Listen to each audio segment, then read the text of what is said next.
मैं सारे देशों के लोगों से ये कहना चाहता हूँ कि जो रूलिंग क्लास है, वो इस बात का घमंड ना करे कि कभी भी उनके साथ इस तरह की घटनाएँ हो सकती हैं। अगर वो तानाशाही रवैया अपनाएँगे, बच्चों की बेरोज़गारी पे ध्यान नहीं देंगे, कास्ट सिस्टम में जो इनइक्वालिटी है उस पर ध्यान नहीं देंगे, महिलाओं की बराबरी की बात नहीं करेंगे, रिप्रेजेंटेशन जो डॉक्टर बी आर अम्बेडकर कहते हैं कि रिप्रेजेंटेशन मिलना चाहिए, इसलिए हमको रिस्पांसिबल गवर्नमेंट चाहिए।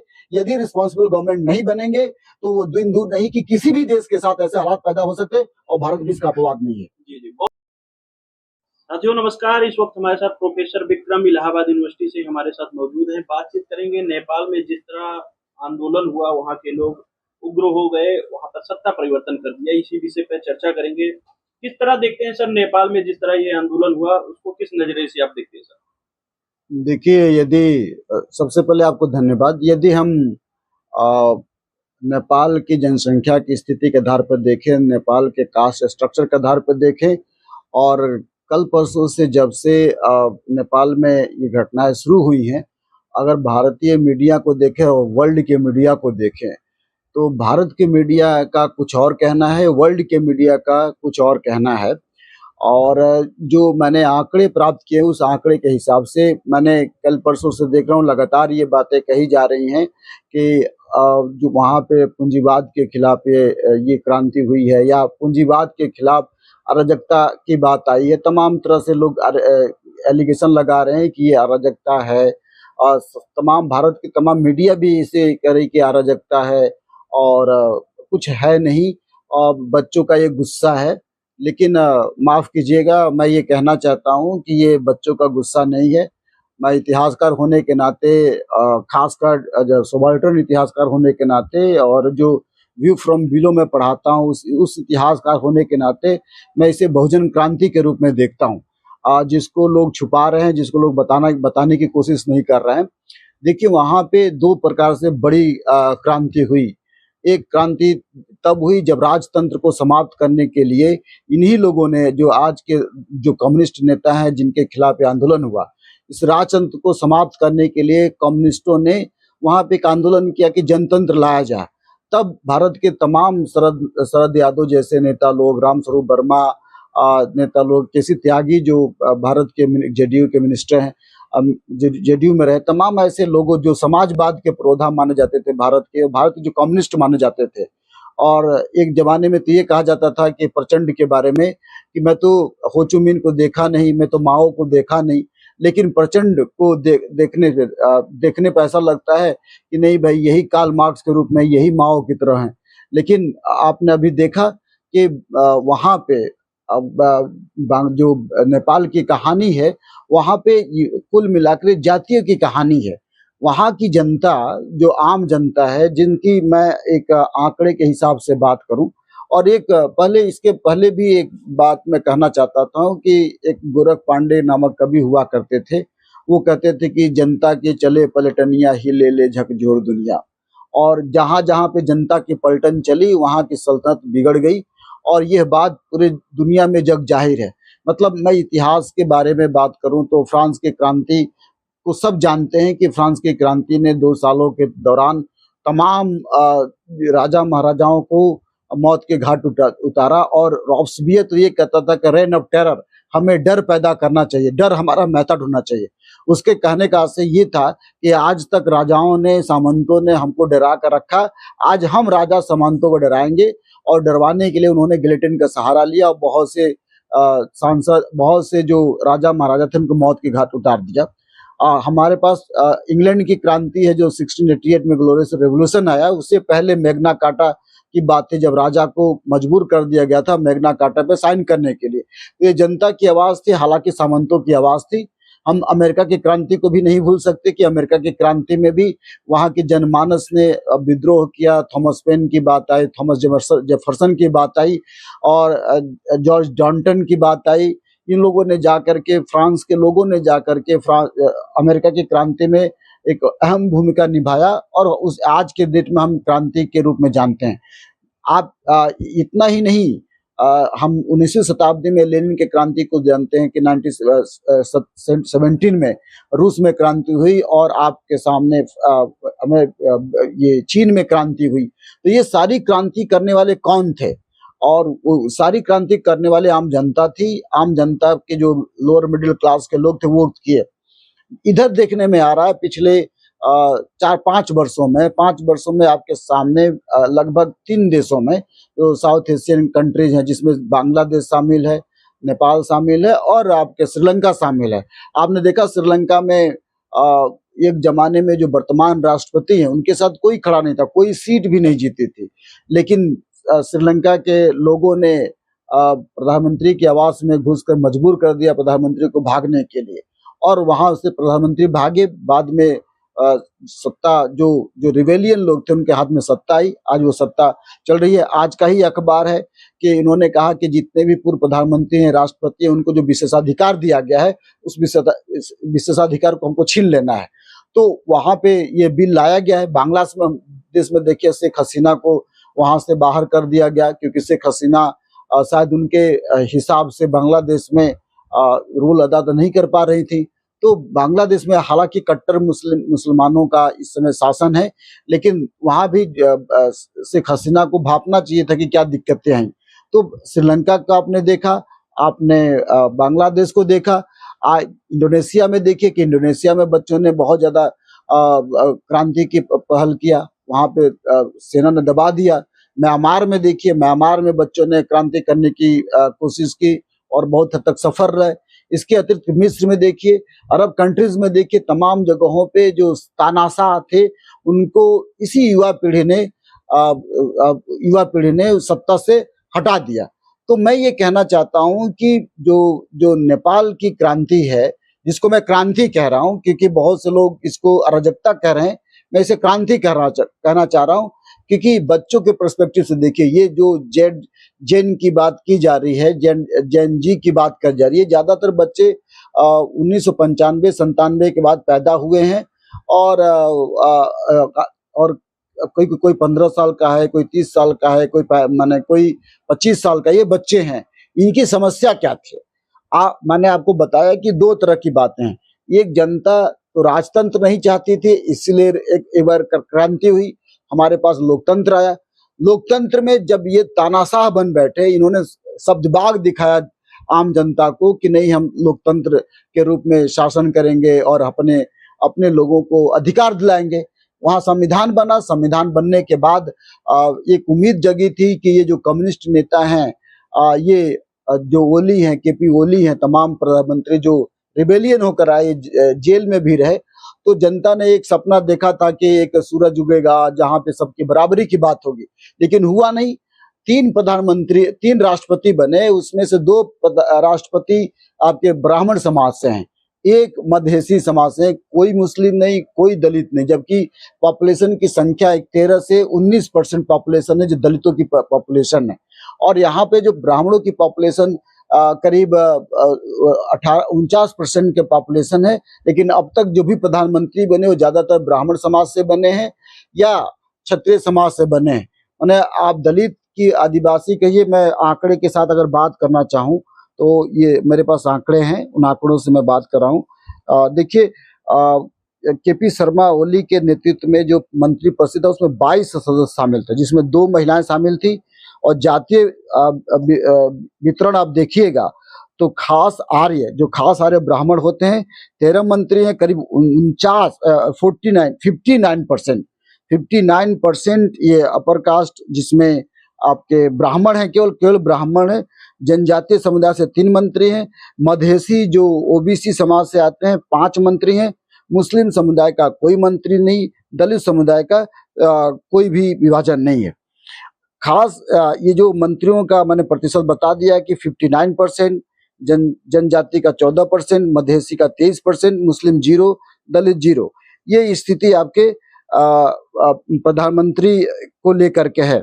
और ये ज्यादातर जो नेपाल के हिल ब्राह्मण हैं वो समुदाय में आते हैं। दूसरा क्षत्रिय हैं, इनको क्षेत्रीय कहा जाता है। नेपाल के सबसे बड़े समुदाय में से एक ठाकुरी हैं और सन्यासी और 10 मानी नामक समुदाय हैं।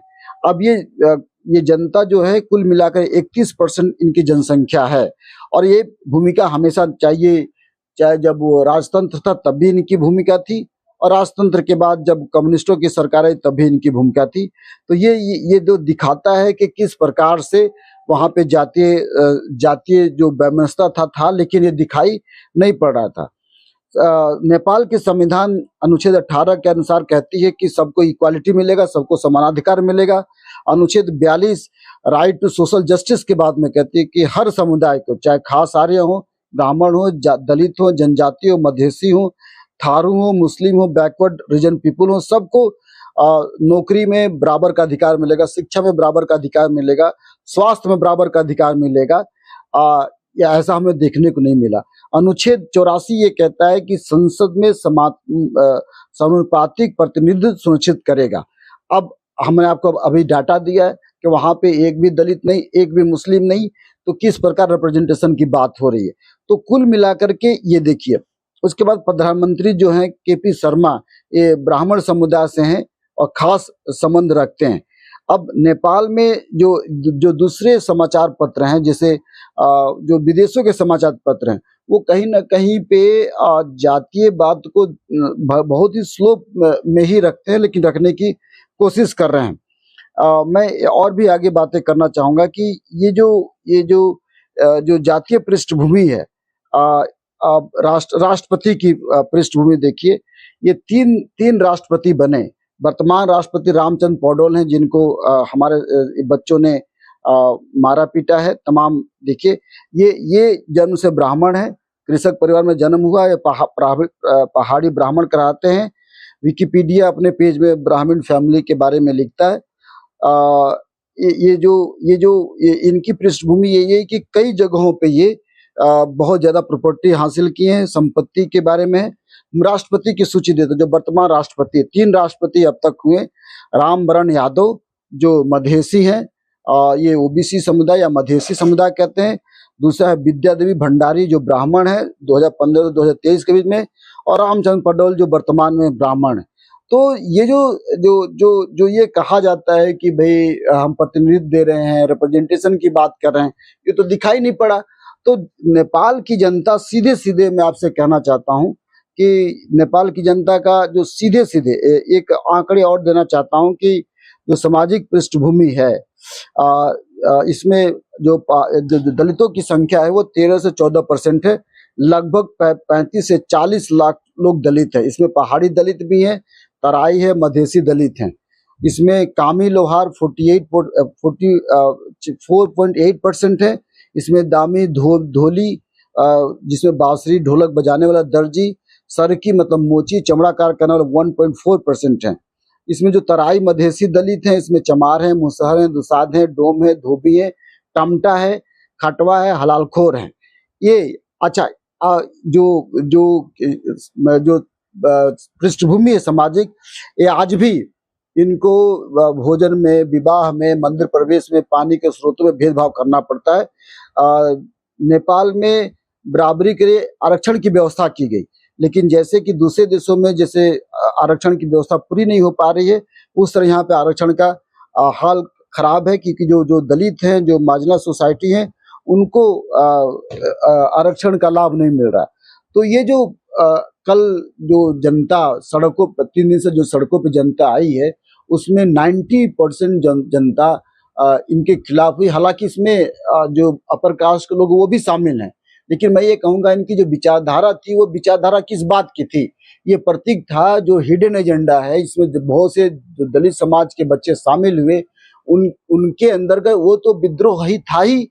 आनंद स्वरूप वर्मा, तमाम लोग ये बात बताते हैं, जो उसके स्टडी करने वाले, कि किस प्रकार जातीय स्ट्रक्चर ने इनडायरेक्टली इसको भाग लिया। इसको जनता दिखा नहीं रही है, और शायद इसलिए नहीं दिखाना चाहती है क्योंकि लगता है कि भोजन क्रांति की बात ना हो। लेकिन मैं इसलिए इसको भोजन क्रांति कहता हूं क्योंकि वहां पे जो 13 से 14% जनता है, जो दलित समुदाय से आते हैं, उन्होंने साफ साफ इस आंदोलन में भाग लिया। और आपने देखा कि फ्रांस की क्रांति की तरह मंत्रियों को मारा गया, उनको वित्त मंत्री को मारा गया, इनको प्रधानमंत्री को मारा गया, एकदम वो दिखाई पड़ रहा। लेकिन चूंकि पूरी दुनिया शासन कर रही है, कोई नहीं चाहता कि इस बात को हम इस रूप में बताएं कि नहीं ये क्रांति का प्रतीक है। यद्यपि मैं सीधे सीधे हिंसा की सपोर्ट नहीं करता, हम हमारे पास शांति के तरीके से भी आंदोलन किया जा सकता है, लेकिन मैं इसको फिर भी क्रांति कहूंगा कि एक दिन में पूरे विश्व में मैं जो क्रांतियों का इतिहास में पढ़ा हूँ, आपके एरिक हॉफमैन की किताब जो 18वीं शताब्दी की किताब 18वीं शताब्दी के बारे में बताती है कि 18वीं शताब्दी ही क्रांति का युग था, ये बात बताती है। लेकिन किसी भी क्रांति में मैंने एक दिन में इतना बड़ा बदलाव नहीं देखा। ये हमने हमने ये आपके बांग्लादेश में भी इस तरह की बातें नहीं देखी। हमने श्रीलंका में भी नहीं देखा कि एक दिन में आप सभी मंत्रिमंडल का इस्तीफा देना पड़ा और वो भी हिंसक परिवर्तन किया गया और सेना को मजबूर कर दिया गया। 20 लोगों की मौत के बाद, 20 बच्चों की मौत के बाद केपी ओली चाहते तो ये नहीं हो सकता था, लेकिन उन्होंने उन हिडन एजेंडा को, पूरी दुनिया ये दिखा रही है कि नहीं भाई कि सोशल मीडिया पे प्रतिबंध था। ये सोशल मीडिया की बात नहीं है साथियों, मैं आपके साथ कहना चाहता हूँ कि सोशल मीडिया की बात नहीं है। सोशल मीडिया एक बहाना बन गया था, इसके पीछे कई वर्षों से ये संघर्ष है, आज का संघर्ष नहीं है। मैं आपको बार बार कह रहा हूं कि जातीय जो संरचना है वो बहुत अहम रोल प्ले करता है, वो दिखाई नहीं पड़ता, हिडन एजेंडा है। और उसके सामने जो दूसरी बड़ी समस्या तो बेरोजगारी की समस्या थी, वो बहुत ज्यादा बेरोजगारी की समस्या, इन्फ्लेशन रेट बहुत हाई था और साथ ही जो वहां के जो प्रधानमंत्री हैं, खासकर जो कम्युनिस्ट पार्टी के लोग थे, उन्होंने अपने को कार्ल मार्क्स की बात कहने की कोशिश की, लेकिन इन्होंने बड़े बड़े होटलों में बड़ा बड़ा होटल बनाया, अपना बिजनेस बनाया, सरकारी बड़े स्कूल बनाए, जैसे प्रधानमंत्री का ही होटल हिल्टन प्रधानमंत्री के बेटे के नाम से था। केपी ओली के जो प्रधानमंत्री हैं उनके बेटे के नाम से हिल्टन, जो बड़ा 10 मंजिला होटल था, उसको उन्होंने टारगेट करके जलाया। इसके अतिरिक्त उस जगहों को, उन विद्यालयों को भी इन्होंने नुकसान करने की कोशिश की जो इन्होंने उससे पैसे कमाए। यह भी दिखाया गया कि इंटरनेट पे पिछले कई दिनों से हिसाब मांगा जा रहा था कि प्रधानमंत्री के बच्चे हमको हिसाब देना चाहिए। वहां पे हैशटैग चला उन बच्चों के लिए जो प्रधानमंत्री के बेटे हैं, जो विदेशों में कैसे अकुत संपत्ति के आधार पे ऐशो आराम कर रहे हैं। तो आप देखिए, एक आंकड़े बताते हैं कि नेपाल की लड़कियां बहुत ज्यादा वेश्यावृत्ति में शामिल हैं। हमारे पूरे भारत में नेपाल के लोग यहाँ पे आकर के जीवनोपार्जन कर रहे हैं। हम इलाहाबाद में नेपाली बहुत बच्चे मिलेंगे जो मोमोज बेच रहे हैं। आप बताइए कि जो मोमोज बेचने वाला व्यक्ति का कितना आमदनी होगा, और अगर इंटरनेट पे बंद होगा तो कैसे अपने घर पे बात करेगा। हम सबको पता है कि भारत में भी रहने वाले जो अमेरिका में है, रूस है, फ्रांस में है, दुबई में है, वो सोशल मीडिया के माध्यम, व्हाट्सएप के माध्यम से बात करते हैं। अगर आपने प्रतिबंध लगा दिया तो बच्चे कैसे बात करेंगे। लेकिन इनको इस बात का डर नहीं था, डर इस बात का था कि चूंकि ये बच्चे हिसाब मांग रहे थे कि प्रधानमंत्री अपने बच्चे का हिसाब दें, राष्ट्रपति अपने बच्चे का हिसाब दें। ये हिसाब मांगने से यहाँ की सरकार बौखलाई थी और उन्होंने तानाशाही रवैये अपनाते हुए बच्चों पे गोली चार्ज किया। एक दूसरी बात मैं कहना चाहता हूँ आपके चैनल के माध्यम से कि पूरी दुनिया के हालात ठीक नहीं है।